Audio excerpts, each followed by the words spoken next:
Okay, una, buksan po natin ating Biblia. Apokalipsis chapter 2, mula versikulo 1 hanggang 5. Apokalipsis chapter 2,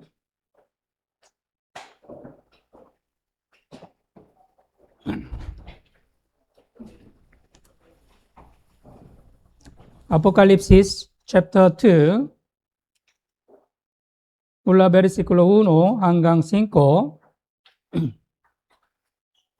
Okay, babasahin ko po.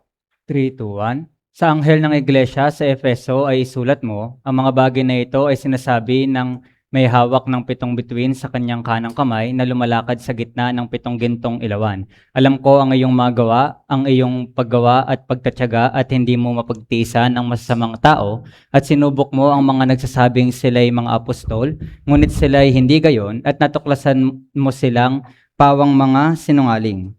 Alam ko ring ikaw ay may pagtitiis at nagsikap ka dahil sa aking pangalan at hindi ka napagod, ngunit ito ang hindi ko gusto laban sa iyo, iniwan mo ang iyong unang pag-ibig. Kaya't alalahanin mo kung saan ka nahulog, magsisika at gawin mo ang mga bagay na ginawa mo noong una, kung hindi, darating ako sa iyo at aalisin ko ang iyong ilawan mula sa kinilalagyan nito, malibang magsisika. Ngayon, pag-isipan po natin itong Apokalipsis chapter 2 mula versikulo 1 hanggang 5. Ngayon, suriin natin ang ating mga puso at hayang panibaguhin ng Panginoon ang ating pananampalataya ayon sa Apokalipsis chapter 2. Ang iglesia ng Efeso ay may pagkahumaling at pananabik sa gawin ng Diyos ng pasimula. Pinagtitiisan din nila ang napakamaraming kahirapan. Subalit, iniwan nila ang kanilang unang pag-ibig, kung kaya sinaway nila ng Panginoon. Pag-isipan natin ang ating buhay Kristiyano ayon sa talatanang ito. Okay, una, ayon sa itong Apokalipsis chapter 2, meron 7 stars and 7 gold lampstand. So, pag-isipan po natin ano pong ibig sabihin itong 7 bituin at 7 gintong ilawan. Ayon sa Apokalipsis chapter 1 verse 20, sabi dito, basahin po natin ng sabay-sabay. 3. Hindi ko gusto laban sa iyo, pinahintulutan mo ang... Apokalipsis chapter 1 verse 20. 3, 2, 1. Ang hiwaga ng 7 bituin na iyong nakita sa aking kanang kamay at ang 7 gintong ilawan, ang 7 bituin ay ang mga anghel ng 7 iglesia at ang 7 ilawan ay ang 7 iglesia. Sa pamamagitan ng itong bersikulo, maunahan natin ano pong ibig sabihin 7 bituin at 7 gintong ilawan. Ang ibig sabihin ng 7 bituin ay mga anghel ng 7 iglesia. Ang Panginoon ay may hahalin tulad sa araw at tayo ay kagaya ng mga bituin na umiikot dito. Gawin ng mga bituin ay ipaalam sa tao ng daan ng mga nasa dilim. Dapat din natin akayin ang mga taong nasa kadiliman kay Jesus. 7 gintong ilawan, ibig sabihin nitong 7 iglesia. Kaya, kung titingnan natin ayon sa Levitico chapter 24, meron po nangniningas na ilawan.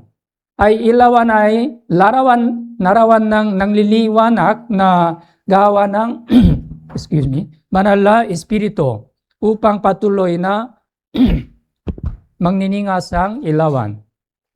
Kung paanong ang ilawan sa loob ng tabernakulo ay nananatiling nakasindi ng tuloy-tuloy, ang gawin ng Espiritu Santo ay nagpapatuloy sa loob ng ating iglesia. The Holy Spirit works in our church. Kaya ang ibig sabihin, ito ay dapat patuloy na kumikilos ng banal na Espiritu sa loob ng iglesia. Buksan po natin ating Biblia, 2 Korinto chapter 6, verse 16. 2 Korinto chapter 6, verse 16.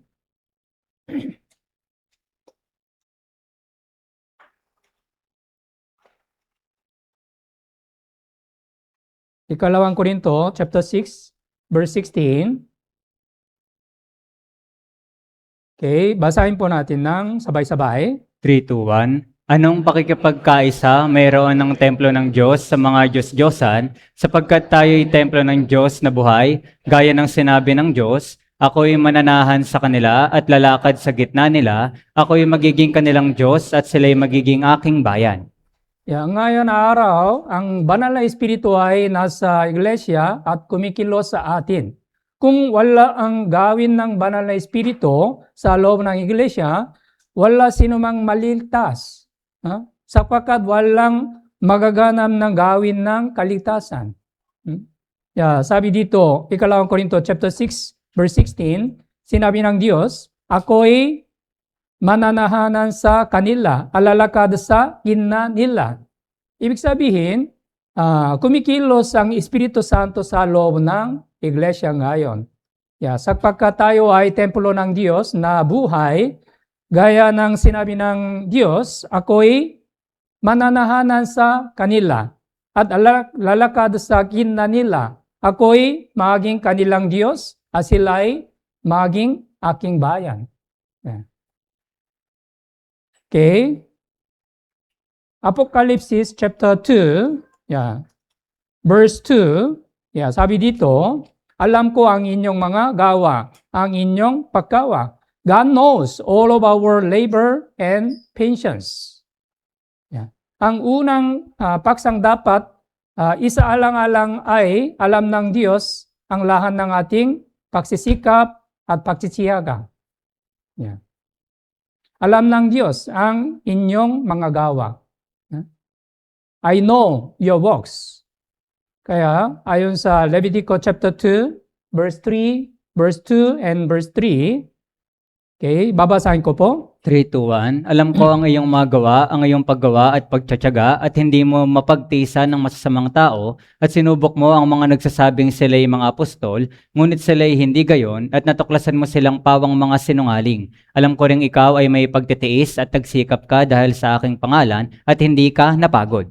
Ayon sa versikulo ito, the Apocalypse chapter 2, verse 2 and 3, alam ko ang inyong mga gawa, ang inyong paggawa at pagtitiyaga. God knows everything. Versikulo 3, alam ko ring ikaw ay may pagtitiis at magsikap ka dahil sa aking pangalan at hindi na napagod. Natural lamang dahil ang Diyos ay nakaalam ng lahat ng makapangyarihan sa lahat. Alam niya ang lahat ng bagay. Walang anumang bagay may tatago sa Diyos. Alam ng Diyos lahat ng bagay, ating buhay, paano mamumuhay bilang isang born-again Christian. Kung titingnan natin, unang Samuel chapter 16, verse 7, unang Samuel chapter 16, verse 7,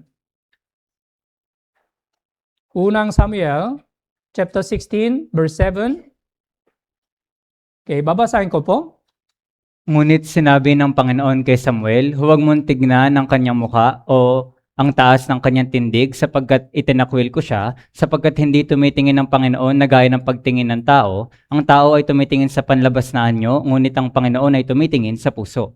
Ayon sa versikulo ito, ang tao ay tumitingin sa panlabas na anyo. Ngunit ang Panginoon ay tumitingin sa puso. Ang Panginoon ay nakakababahati ng kalahat-lahatan. Alam niya ang lahat ng bagay. Alam ng Diyos lahat ng ating mga gawa, paggawa, pagtitiyaga. Halimbawa, pagkatapos ng Sunday sermon na naobserbahan ko, may ilang mga kapatiran, brothers and sisters, naglilinis ng CR. Kahit na ibang mga brothers and sisters ay umuwi ng bahay, may ilang mga brothers and sisters gumagawa ng tahimik. Kahit na alam man ito o ibang tao o hindi. Kahit na wala silang natatanggap ng gantimpala sa mundong ito, alam ng Diyos kung sino ang tao pusong gumagawa sa Diyos. Ini-record ng Diyos ang kanilang mga gawa. Ayon sa Malakay chapter 3, verse 16, sabi dito, Malakay chapter 3, verse 16,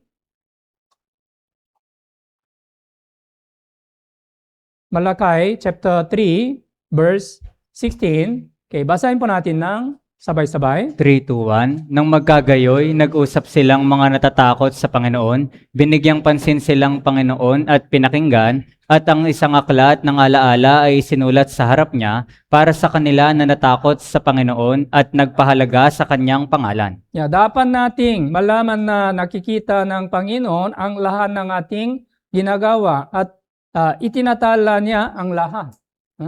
Ini-record lahat ng bagay.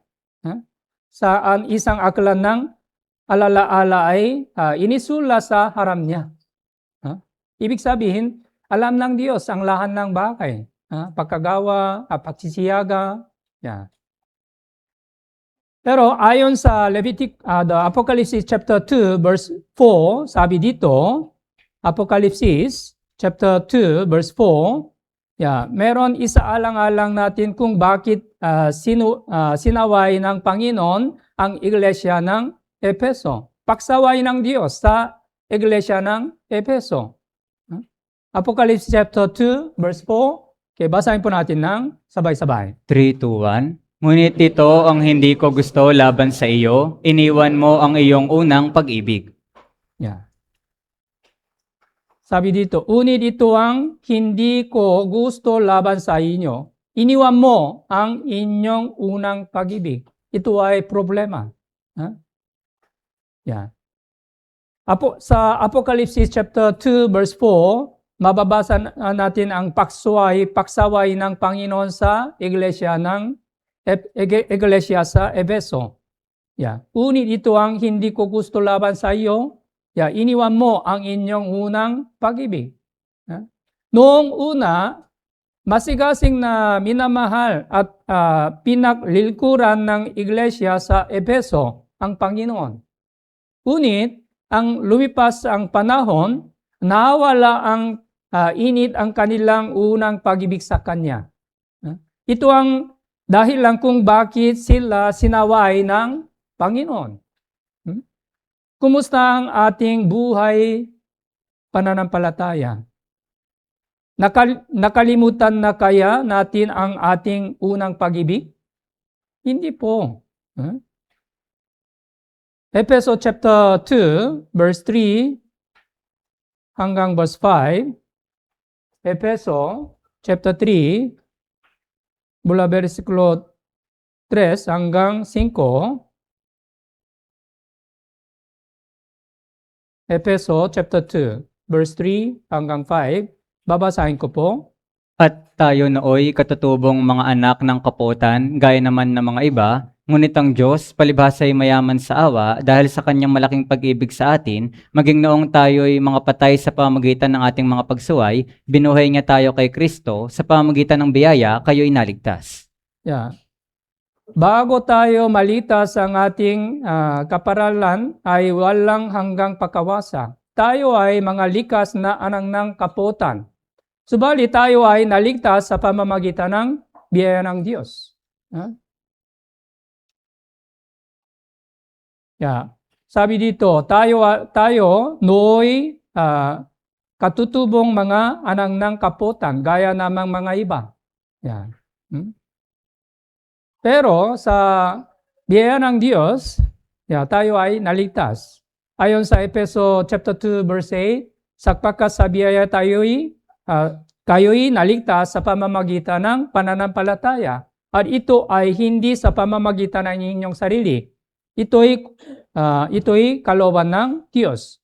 Kung wala ang biyaya ng Diyos, hindi tayo maligtas. Kaya dapat na huwag nating kalimutan ang pag-ibig ng Diyos. Dapat nating alalahanin ang biyaya ng Diyos kung gaano ito dakila. Buksan po natin ating Biblia, Roma chapter 5, versikulo 5 at 8. Roma chapter 5. Roma chapter 5, verse 5, versikulo 5. Una, yeah.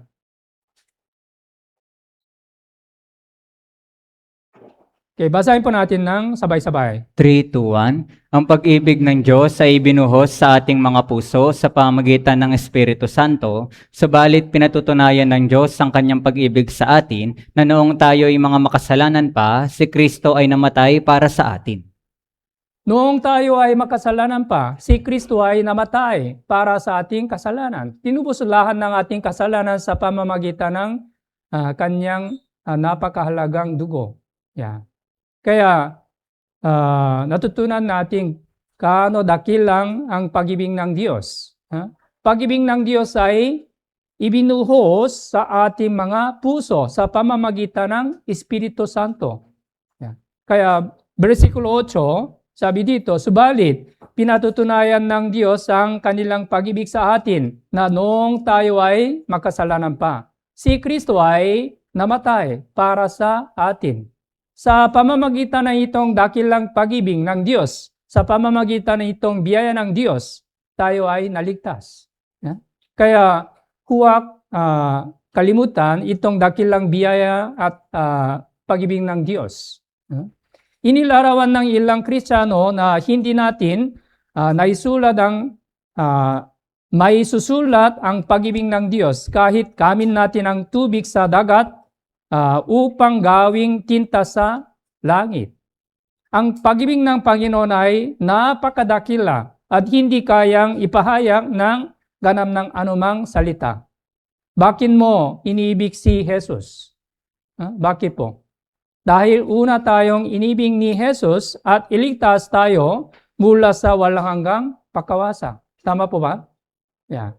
Ang mga nakaunawa ng tunay na pag-ibig ni Jesus ay hindi nakakalimot sa kanyang pag-ibig. Yeah. Hindi po. Yeah. Kaya sabi dito, unang Pedro chapter 1, verse 8 and verse 9. Unang Pedro chapter 1, verse 8, verse 9. Yeah.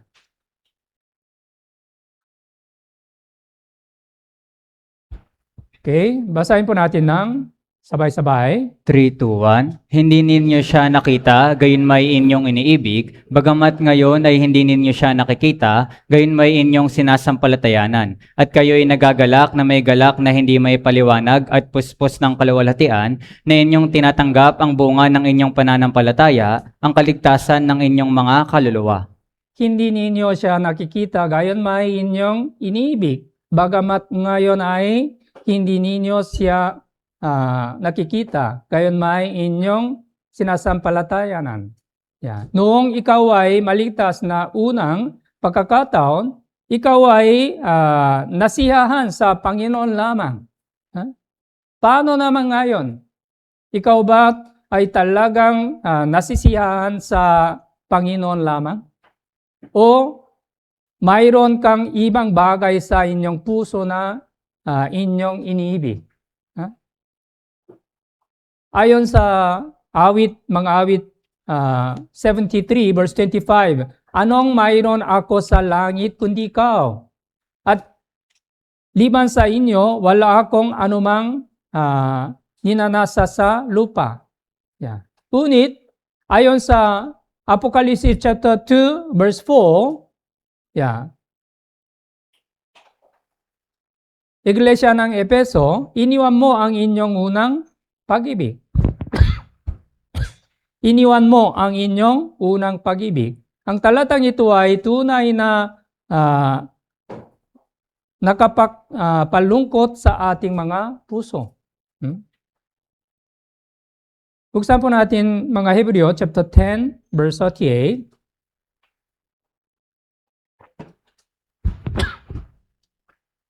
Mga Hebreo chapter 10 verse 38.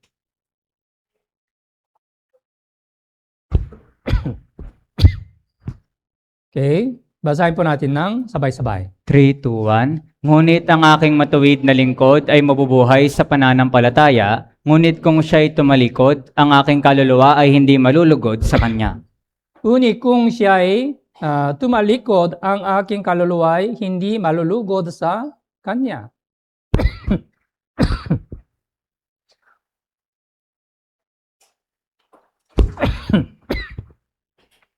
Sinasabi ng Biblia na kapag lumang ang ating pag-ibig sa Panginoon, umaatras ang ating buhay pananampalataya, nawala ang kagalakan ng Panginoon sa atin. Nagbibigay ng aral ng Matthew chapter 25 sa Biblia tungkol sa pananampalatayang natutulog. Ang mga dalagang naghihintay sa lalaking ikakasal ay pawang nakatulog dahil maantala ang kanyang pagdating. Matthew chapter 25 verse 5.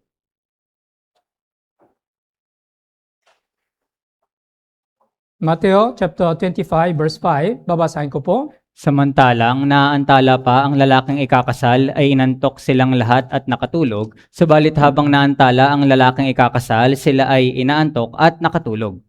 Ayon sa Matthew chapter 25, ang talinhanga ng pitong ng kasal, piging ng kasal, iniambing ang mga ikakasal lang naghihintay sa Panginoon na siyang groom. Samantalang naantala pa ng lalaking ikakasal ay inaantok silang lahat na nakatulog. Subalit habang naantala ang lalaking ikakasal, sila ay inaantok at nakatulog. Halimbawa, ang lalaki at babae na unang pagtatakop sa una, malalim ang pangmamahalan nila sa isa't isa sa una. Subalit, ang pag-ibig nila ay nalalamig habang lumipas ang panahon, libang maingat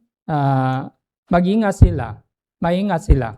Bakit nalalamig ang pag-ibig? Ito ay dahil may ibang bagay na pumasok sa puso. Ayon sa unang Juan chapter 2 verse 15, huwag ninyong ibigin ang sanlibutan ang mga bagay na nasa sanlibutan. Ang pag-ibig ng Ama ay wala sa sinumang umiibig sa sanlibutan. If you love the world or the things, the love of Father is not in you. Huwag ninyong ibigin ang sanlibutan. Ang pag-ibig ng Ama ay wala sa sinumang umibig sa sanlibutan. Huwag ninyong ilagay ang makamundong bagay sa inyong puso, sa halip ang Diyos. Dapat mong gawin ang lahat na makakakaya mo upang lumago sa inyong pananampalataya. Matapos na maligtas ka, kung hindi ka nagsisimba, hindi ka nakikinig ng salita ng Diyos, at hindi nagpababasa ng Biblia, paano ka makakaroon ng sinserong buhay Kristiyano? Ang inyong buhay ay walang pagkakaiba sa mga hindi mananampalataya. Kung hindi mo gawin ang lahat, wala kang makakagamit ng anumang bagay sa inyong buhay Kristiyano. Kawikaan chapter 8, verse 17. Kawikaan chapter 8, verse 17, sabi dito, iniibig ko silang sa akin ay umiibig, at ako'y natatakbuhan na kumahanap sa aking masigasi. Kapag mahal natin ang Panginoon, lalo niyang ibinubuhos ang kanyang pag-ibig sa atin. Kawikaan chapter 8, verse 33, 34. Okay, 33, 34. Okay, basahin po natin ng sabay-sabay. 3, 2, 1. Makinig kayo sa turo at magpakatalino at huwag ninyong pababayaan ito. Mapalad ang taong nakikinig sa akin na nagbabantay araw-araw sa aking mga tarangkahan na naghihintay sa mga haligi ng aking mga pintuan. Ang taong may pananabik sa salita ng Diyos at taitim na nakahanap sa Kanya at makakagamin na karunungan, lalo siyang nalalapitan ng Panginoon. Alam natin, kaligtasan ay hindi tapos. Pagkatapos ng kaligtasan, kailangan lumalago sa pamamagitan ng salita ng Diyos. Kaya, sa linggo-linggo dumadalo sa simbahan upang makinig ng salita ng Diyos.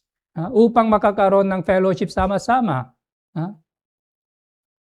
Ito ay napakamahalaga pagkatapos ng kaligtasan. Kaya, kailangan huwag kalimutan natin ang unang pag-ibig ng Diyos. Roma chapter 5, verse 35 hanggang 37. Roma chapter 8, verse 35 hanggang 37.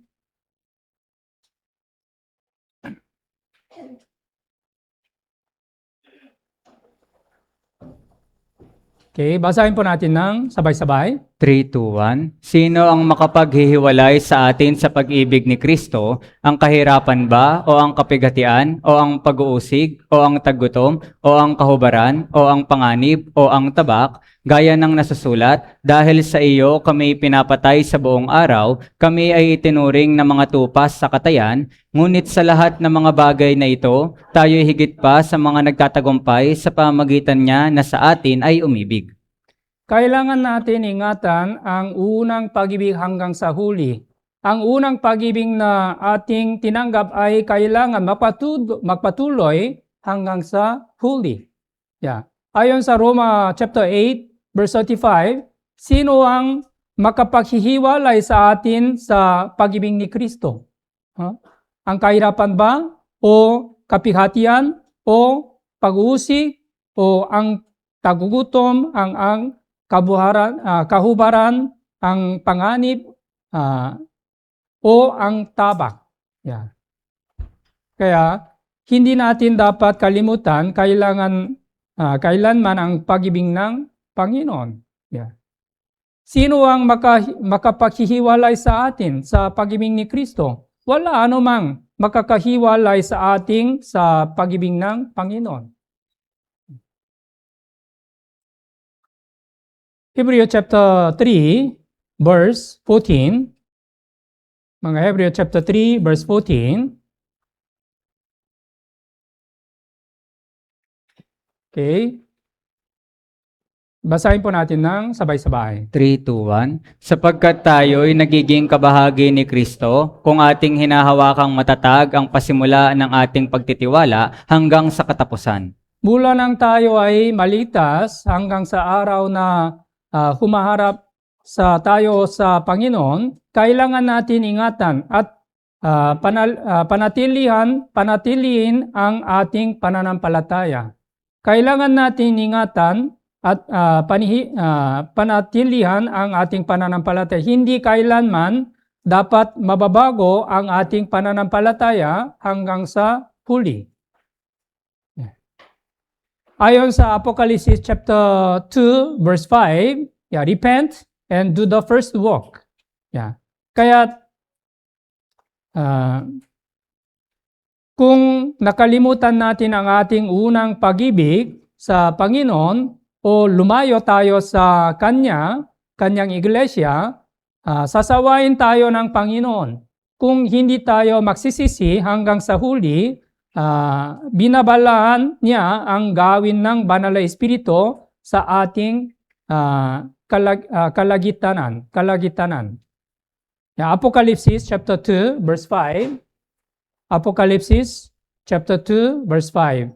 Basahin po natin ng sabay-sabay. 3, 2, 1. Kaya't alalahanin mo kung saan ka nahulog, magsisi ka at gawin mo ang mga bagay na ginawa mo noong una. Kung hindi, darating ako sa iyo at aalisin ko ang iyong ilawan mula sa kinalalagyan nito, malibang magsisi ka. Kaya't alalahanin mo kung saan ka nahulog, magsisi ka at gawin mo ang mga bagay na ginawa mo noong una. Kung hindi ka magsisisi, alisin ko ang inyong ilawan sa kinalagyan nito. Magsisi at gawin mo ang ginawa mong noong una.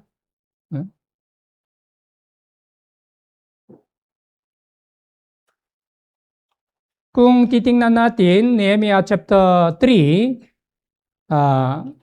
mayroon sampung pintuan.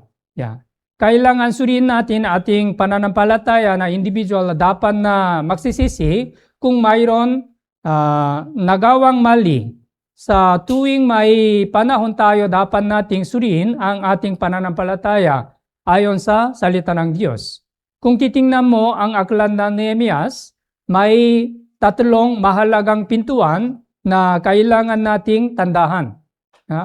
Matapos na makabalik si Nehemias sa Jerusalem, sinimulan niyang itayo ang pader ng Jerusalem at 10 pintuan upang may protektahan mga Jerusalem mula sa mga kalaban. Ang 10 pitong ito ay may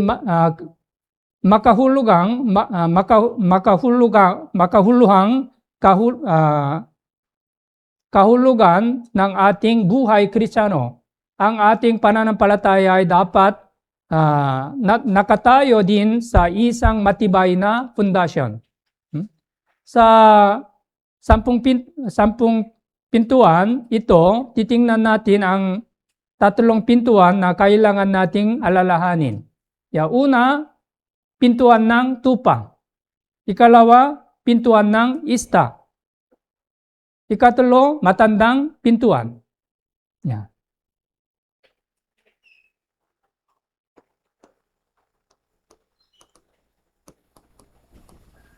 Pintuan ng tupa. Una, ito po ay napakamahalaga. Ikalawa, pintuan ng ista. Ikalawa, matandang pintuan.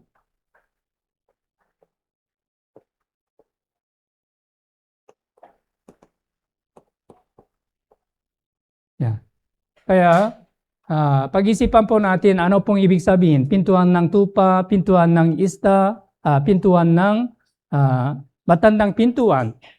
Ano pong ibig sabihin sa ating buhay Kristiyano? Una, pintuan ng tupa. Nehemiah chapter 3,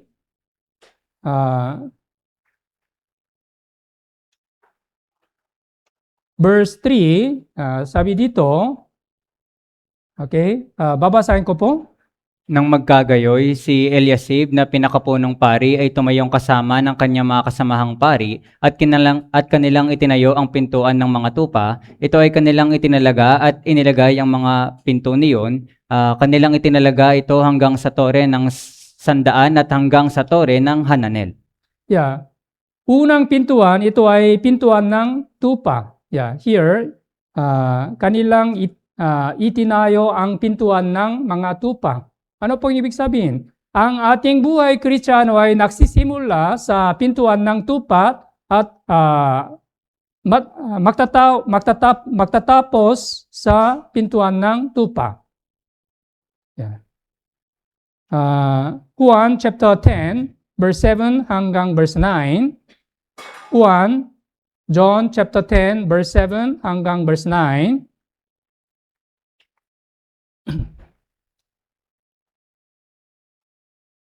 Basahin po natin ng sabay-sabay. 3, 2, 1. Kaya't muling sinabi sa kanila ni Jesus, katotohanang sinasabi ko sa inyo, ako ang pintuan ng mga tupa. Ang lahat ng nauna sa akin ay mga tulisan at mga magnanakaw, subalit hindi sila pinakinggan ng mga tupa. Ako ang pintuan, ang sinumang pumasok sa pamamagitan ko ay maliligtas at papasok at lalabas at makakatagpo ng pastulan. Ayon sa versikulo ito, natutunan natin, Juan chapter 10 verse 7, ako ang pintuan ng tupa.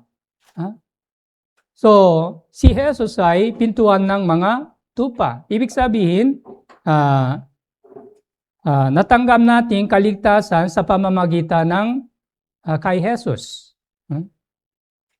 Verse 9, ako ang pintuan, ang sinumang pumasok sa pamamagitan ko ay maliligtas. Si Jesus ay ang pintuan upang makapasok sa langit. Kaya Juan chapter 1 verse 29, kinabukasan natin ni Juan, si Jesus na lumapit sa kanya at kanyang sinabi, narito ang kodero ng Diyos na nag-aalis ng kasalanan ng sanlibutan.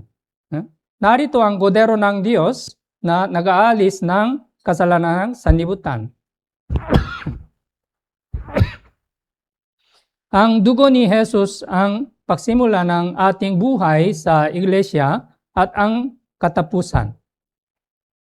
Silang mga dumaan sa pintuan ng tupa, halimbawa, nakakamangha kapag ang isang sanggol ay isinilang. Subalit, mas higit na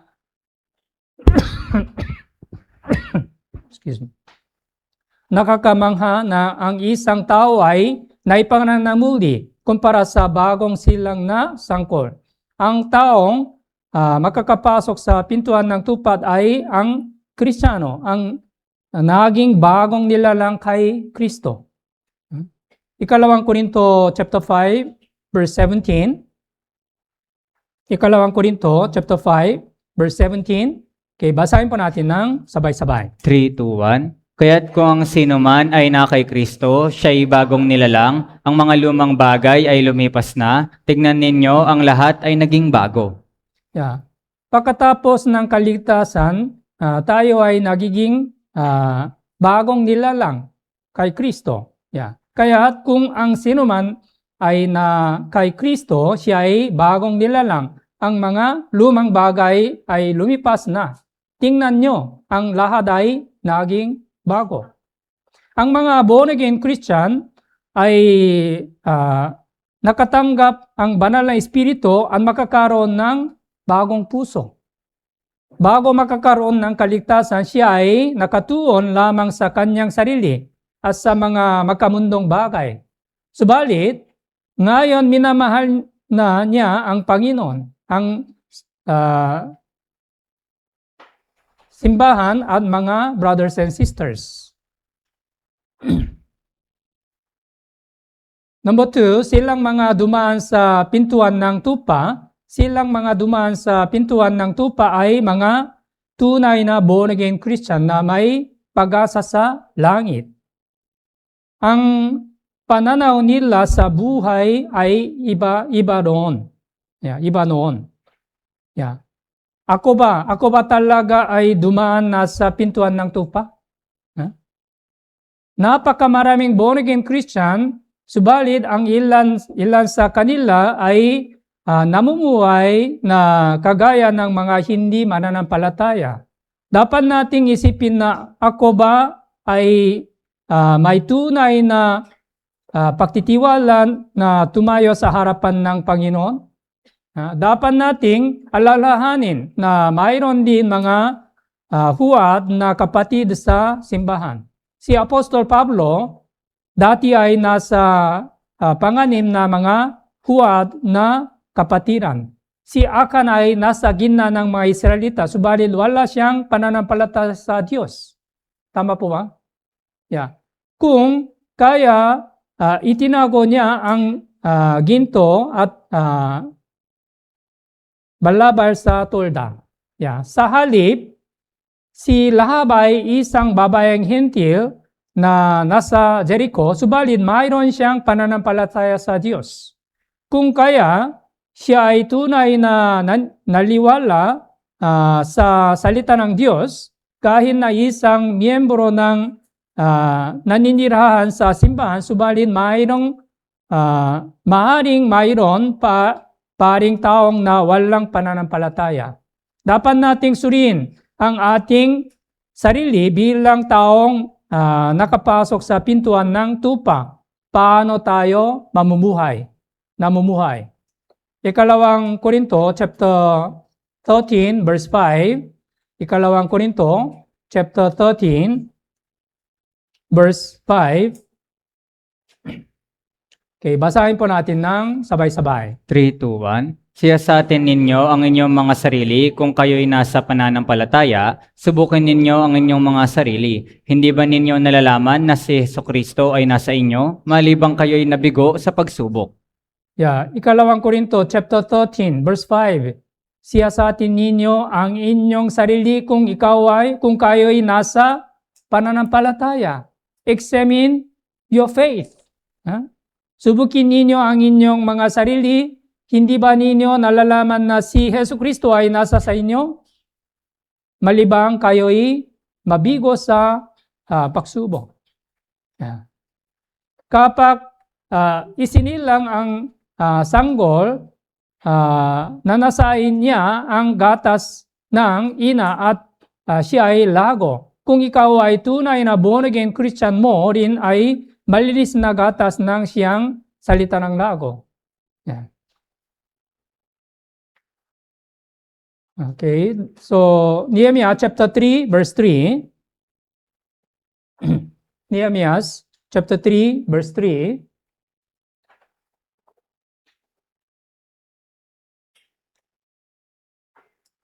Okay, babasahin ko po. Ang pintuan ng mga isda ay itinayo ng mga anak ni Sena, kanilang inilipat ang mga biga nito at inilagay ang mga pinto, mga kandado at ang mga halang. Ikalawa, pintuan ng mga isda. Ano pong ibig sabihin, pintuan ng isda? Kailangan maunawan natin, si Jesus ay pumarito sa sanibutan upang iligtas ang mga kaluluwang hindi pa ligtas. Bakit? Bakit pumarito si Jesus sa sanibutan? Siya ay pumarito upang iligtas ang mga kaluluwang hindi pa ligtas. Kaya, ayon sa Biblia, Marcos chapter 1 verse 38, sabi dito, sinabi niya sa kanila, pumunta tayo sa iba pang mga karating bayan upang ako'y makapangaral din naman doon. Sapagkat dahil dito ako'y naparito. Sapagkat dahil dito ako'y naparito. Ang halaga ng buhay na born-again Christian na dumaan sa pintuan ng isda. Ano pong ibig sabihin? Pintuan ng isda. Ano ang layunin ng buhay ko? Para saan ka nabubuhay? Para sa pera o upang matakumpay ka o para ano? Alam natin na tayo ay nabubuhay upang maligtas mga kaluluwang hindi pa ligtas. Marcos chapter 4 verse 19. Marcos chapter 4 verse 19. Sabi dito, basahin po natin ng sabay-sabay. 3, 2, 1. Sinabi niya sa kanila, sumunod kayo sa akin at gagawin ko kayong mga mamamalakaya ng mga tao. Sinabi niya sa kanila, sinabi ni Jesus sa mga alagad ni Jesus, sumunod kayo sa akin at gagawin ko kayang mga mamamalakaya ng mga tao. Follow me, I will make you fishers of men. Sumunod ka sa akin. At gawin kitang mamamalakaya ng mga tao. Ang layunin ng buhay ni Apostol Pedro ay maliligtas ng mga kaluluwang hindi pa ligtas. Meron isang kwento, kilala mo ba Hudson Taylor? Hudson Taylor, misyonaryong mula sa England na pumunta sa China upang ipangaral ang Ebanghelyo. Marami siyang dinalang kaluluwang naliligaw sa Panginoon habang siya ay nananatili sa China. Nang siya ay nakasakit, siya ay bumalik sa England, subalit patuloy niyang ipanalangin ang China habang nakatingin na mapa ng China, habang siya ay nananatili sa hospital. Ibig sabihin, alam niya ano ang tunay na layunin ng buhay. Ang mga daan ng pintuan mga isda ay may malinaw na layunin ng buhay.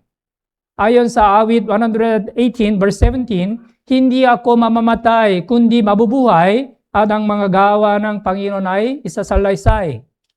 I shall not die, but live will declare the works of God.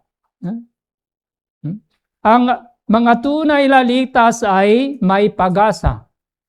Sila ay tunay na nagnanais na ang lahat membro ng kanilang pamilya, kaibigan, at maraming tao na maliligtas. Kailangan natin patatangin ang pintuan ng isla bilang born-again Christian at makakaroon tayo ng mas higit na malinaw na layunin ng buhay. Dapat nating alamin ano ba ang tunay na pinahahalagahan ko sa buhay. Pinahahalagahan ko sa buhay. Mayroon tatlong pintuan sa Milano Cathedral sa Italy. Kung pumunta kayo sa Italia, mayroon tatlong pintuan sa Milano Cathedral. Unang pintuan, losas ay nakaukit sa unang pintuan. Ano pong ibig sabihin losas? Losas. Maganda ba? Losas, bulanglang. Maganda. Bawat bulanglang ay malaanta pagdating na panahon. Flowers, rosas. Pansamantalang laman sa mundong ito. Ano mang ang mundong ito ay pansamantala.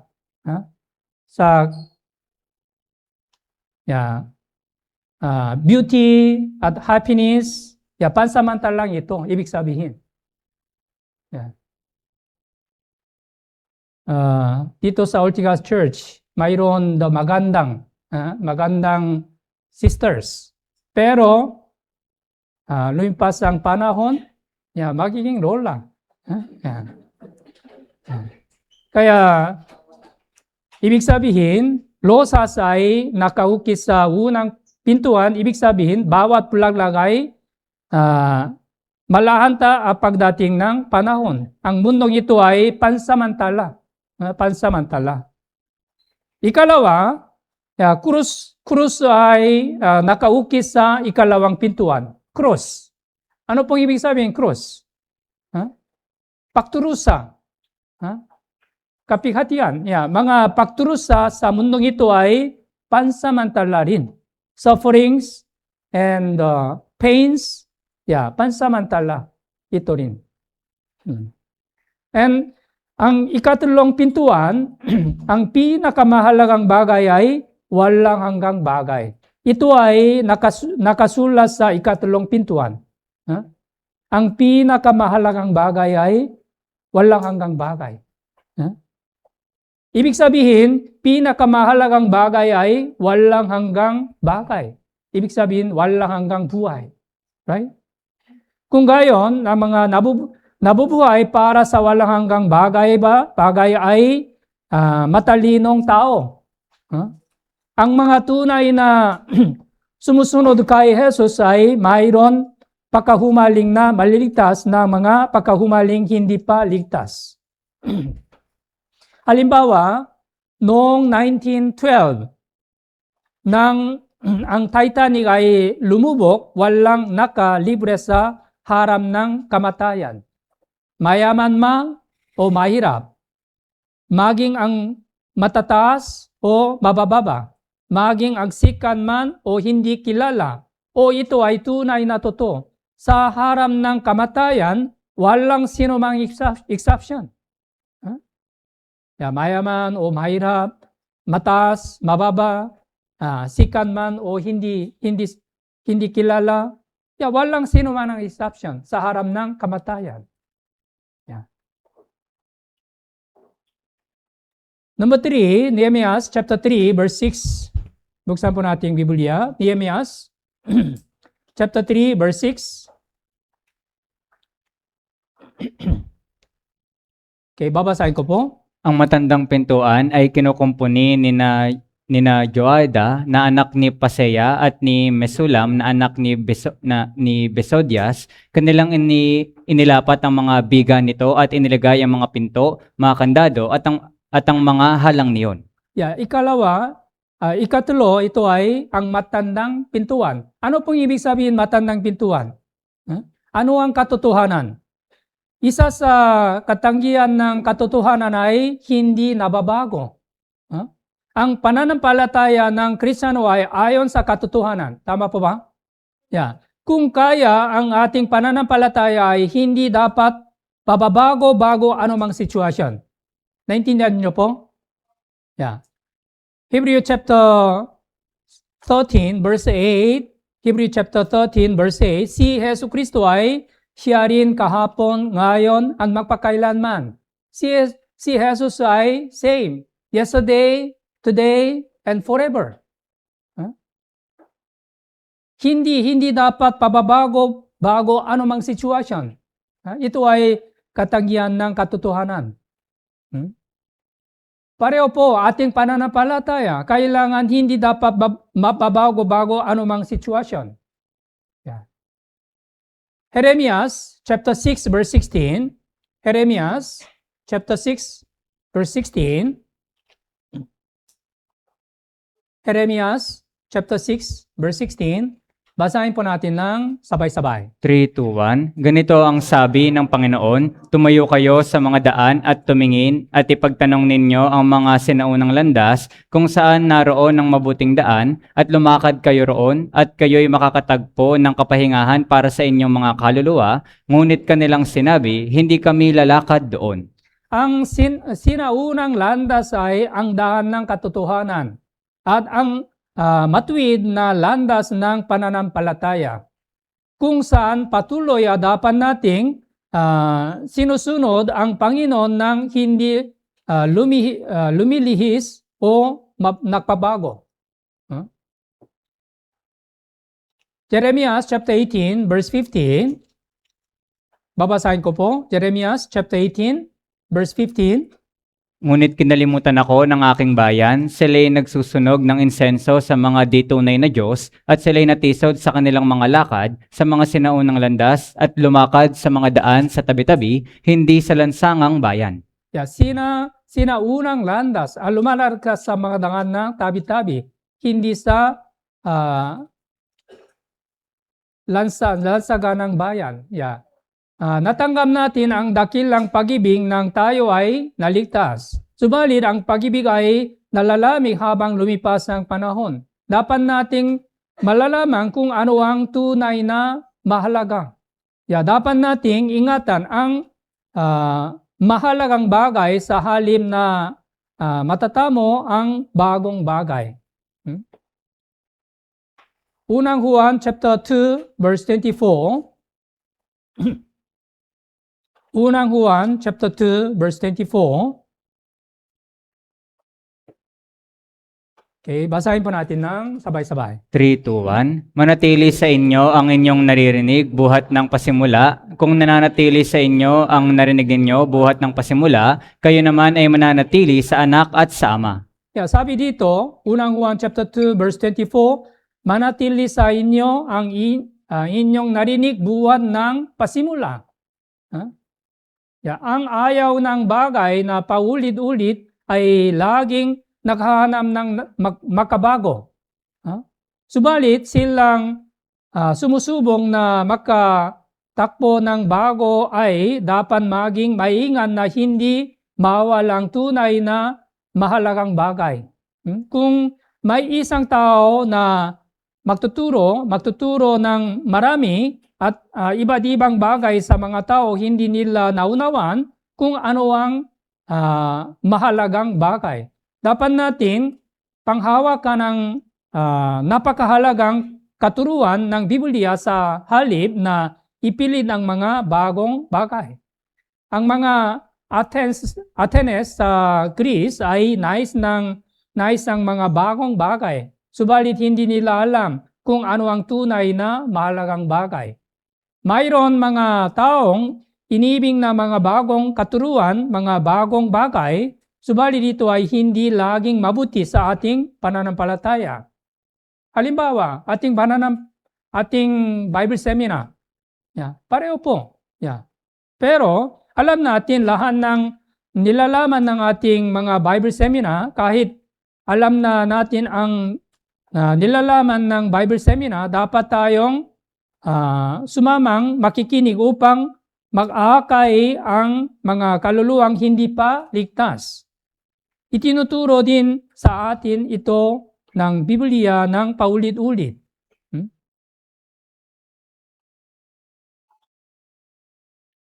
Filipos chapter 3, verse 1.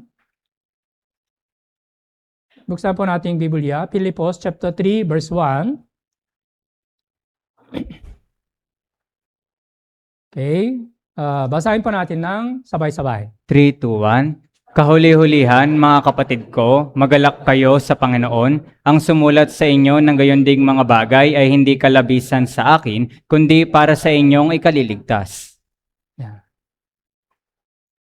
Panghawak kang matatag ang pagtitiyaga ay napakahalaga at sigurado. Maging si Apostol Pablo ay paulit-ulit na itinuro ang mahalagang katotohanan ito. Napakahalaga ng Ebanghelyo. Dahil dito, ang mensahe at nilalaman nito ay hindi kailanman maaaring baguhin. Gospel, ito ay katotohanan. Ito ay hindi na bago. Mga Hebreo chapter 3, verse 14. Hebreo chapter 3, verse 14. Okay. Basahin po natin ng sabay-sabay. 3, 2, 1. Sapagkat tayo'y nagiging kabahagi ni Kristo, kung ating hinahawakang matatag ang pasimula ng ating pagtitiwala hanggang sa katapusan. Dapat tayong manatiling matatag hanggang sa wakas sa pag-ibig ng Panginoon at sa mahalagang ebanghelyo na ating naunawan noong tayo ay unang naligtas. Kaya, kailangan maunawan ano ang ibig sabihin matandang pintuan. Ito ay katotohanan. Katotohanan hindi nababago. Buksan po nating Biblia, Apocalypse chapter 2, verse 4. Apocalypse chapter 2, verse 4.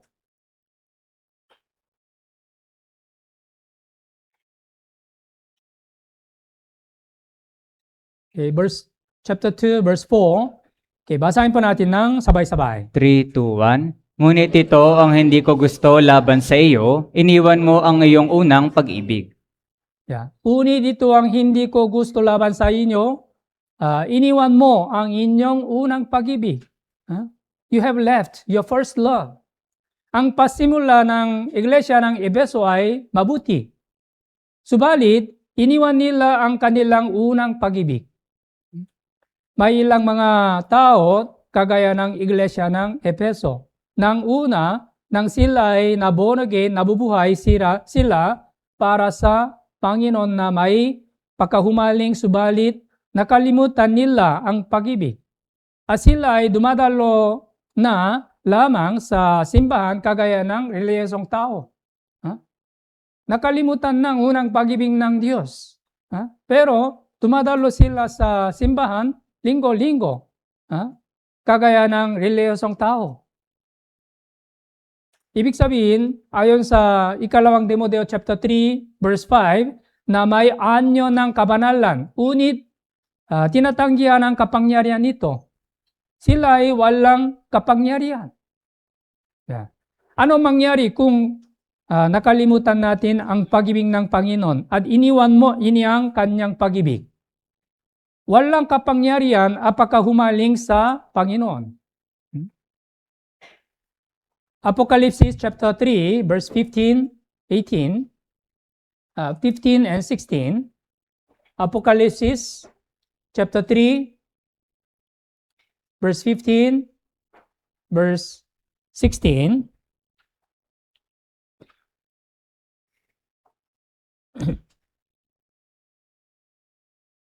Okay, basahin po natin ng sabay-sabay. 3, 2, 1. Alam ko ang iyong mga gawa, ikaw ay hindi malamig o mainit man, ibig ko sanang ikaw ay malamig o mainit, kaya dahil ikaw ay malahininga at hindi mainit o malamig man, ay isusuka kita mula sa aking bibig. Laodicea Church, hindi malamig o hindi mainit. Kaya, sinabi ng Diyos, sinabi ng Panginoon, Apocalypse chapter 3, verse 15, alam ko ang inyong mga gawa. Ikaw ay hindi malamig o mainit man.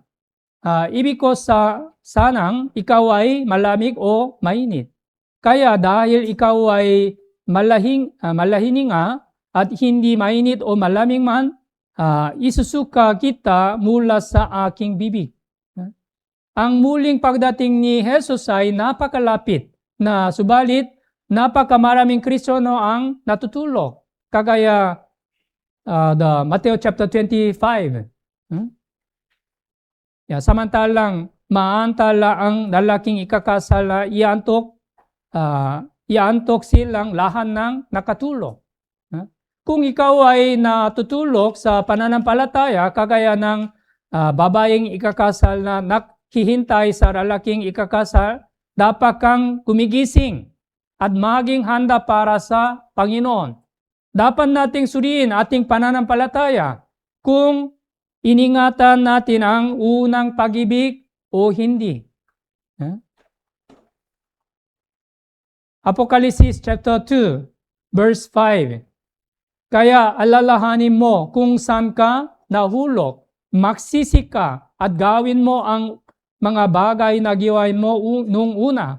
Kung hindi, darating ako sa iyo, aalisin ko ang inyong ilawan mula sa kinalagyan nito, malibang magsisi ka.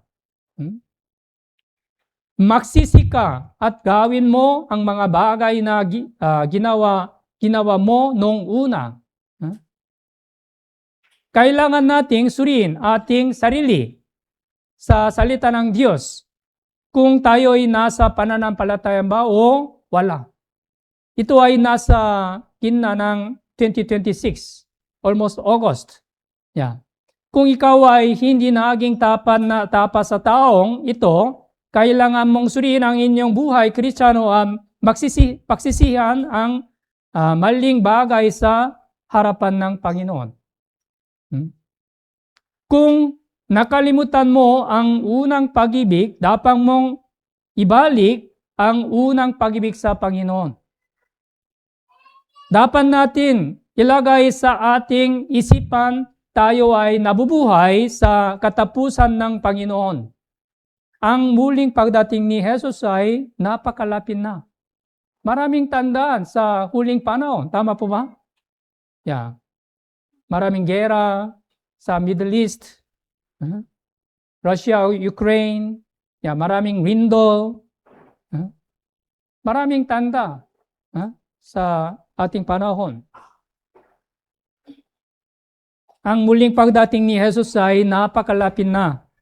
Paano mo gustong tumayo sa harapan ng Panginoon?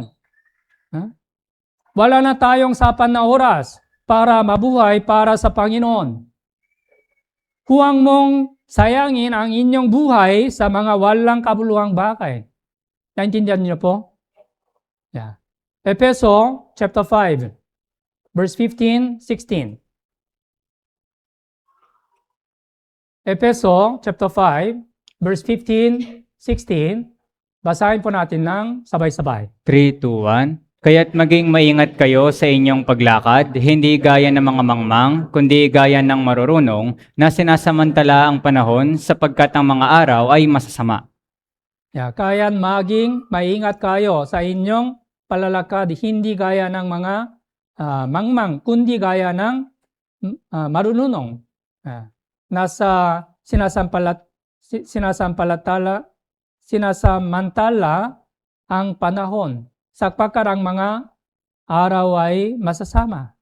Kahit na pare-pareho ang natanggap ating kaligtasan, ang gantimpala at kaluwalhatian makakaiba ayon sa ating ginawa. Ayon sa Apocalypse chapter 22. Ating gantimpala at kaluwalhatian ay makakaiba ayon sa ating ginawa. Kung ikaw ay may tunay na pananampalataya, ang gawa ng pananampalataya ay mahahayak sa inyong buhay Kristiyano, hindi lamang sa salita. Natanggap natin parehong kaligtasan, pero ating gantimpala ang kaluwalhatian ay may iba ayon sa ating ginawa.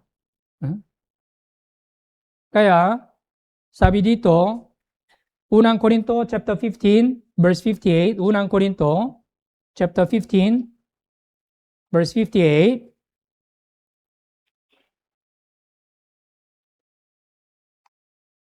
Basahin po natin ng sabay-sabay. 3, 2, 1. Kaya mga kapatid kong minamahal, kayo'y maging matatag, hindi nakikilos, na laging sagana sa gawa ng Panginoon, yamang nalalaman ninyo na hindi walang kabuluhan ng inyong gawa sa Panginoon. Yeah. Sinabi rin ni Apostol Pablo na dapat na ang born-again Kristiyano ay makakaroon ng higit na sinserong buhay Kristiyano. Maging may matatak hindi nakikilos. Laging sagana sa gawa ng Panginoon. Anong sabi? Kaya maging matatak, hindi nakikilos na laging sagana sa gawa ng Panginoon. Yamang nalalaman ninyo na hindi walang kabuluhan ang inyong gawa sa Panginoon. Tama po ba? Yeah. Hindi walang kabuluhan ang inyong gawa sa Panginoon. Ito ay pangako ng Diyos. Bilang born-again Kristiyano, dapat nating malalaman kung ano ang tunay na mahalaga sa ating buhay. Ang ilan mga inyong oras sa material na bagay na pagliligtas ng mga kaluluwang hindi pa ligtas ay hindi walang kabuluhan, kundi pinakamahalagang bagay. Bakit tayo ay tinatayo ng gusali ng Ortega Church, the Ortega Church construction, upang ipangaral lang Ebanghelyo. Yeah. Kaya hindi walang kabuluhan ang inyong mga gawa sa Panginoon. Roma chapter 12 verse 11. Yeah, Roma chapter 12 verse 11.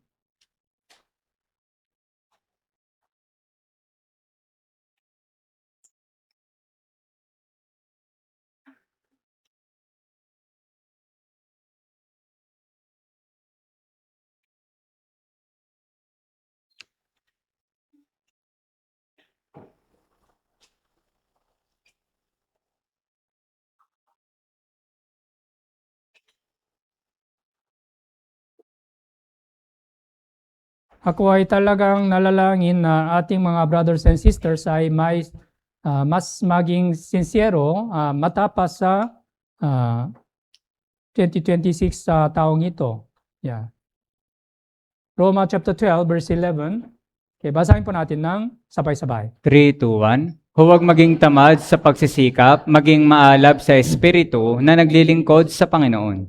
Huwag maging tamad sa pagsisikap, maging maalab sa espiritu na naglilingkod sa Panginoon. Bilang mga Kristiyanong namumuhay sa mga huling araw, kailangan nating lalong maging masigasig sa paglilingkod sa Panginoon at makibahagi sa Kanyang gawin, sapagkat ang ating panahon ay ang panahon na napalapit na ang muling pagparito ng ating Panginoon. Yeah. Ipinapalalangin ko na tayo lahat ay mabubuhay sa pananampalatayang nagpibigay kagalakan sa Panginoon. Yeah. Kaya sa araw na ito, natutunan natin Apocalypse chapter 2 mula versikulo 1 hanggang 5, suriin ang inyong pananampalataya. Okay? Hanggang dito lamang po. Tayo pong lalay malalangin.